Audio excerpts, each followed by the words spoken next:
everyone, Laura here, and I'm going to show you a video on how you can hack the 45-degree on-point grid to make it look like a strip piece quilt on a 45-degree angle. So what I'm going to do here is I'm going to go over to Create Quilt, and I'm going to bypass the rectangular grid and go down to the on-point grid. And you can see here we have option A, which kind of has the one row of blocks straddling that corner, or we also have the grid option B, where the two rows kind of start right at that 45-degree point in the quilt. So for this example, I'm just going to do grid A, and I'm going to change these blocks to 6 inches because the strips that I'd like to visualize are 6-inch strips. So then I'm going to click on Use this grid, and what it's going to do is it's going to open up this 6-inch block grid of on-point blocks.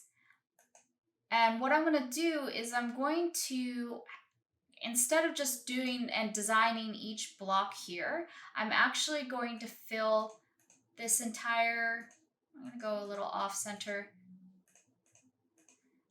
this entire column or row, diagonal column or row, with one solid one patch block. So I'm going to put that in there.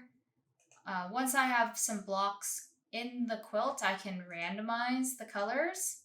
And this just gives me a bit of difference in contrast for the example.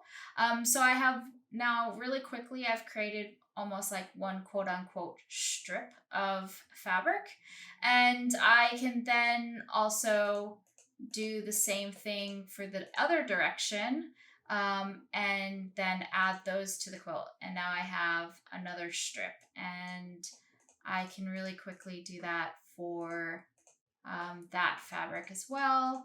Maybe I'm going to add another fabric and put that in there. And so really quickly I have these strips of fabric going through my quilt that will help me visualize what kind of design I like to have for my strips for this quilt.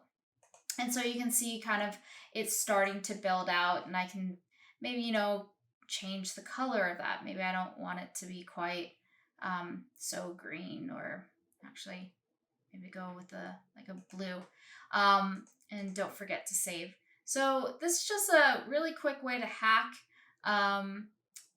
the grid to make it look like strip pieces, but you're not doing it straight across with rows like on the rectangular grid, but you're doing them on the 45-degree angle.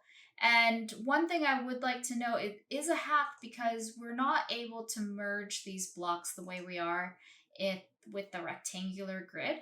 So if you are using, for example, a print instead of a solid, you might want to keep in mind that if it's a big print, it's going to get chopped, and it may or may not change the overall look of this big strip, depending on what the actual fabric looks like.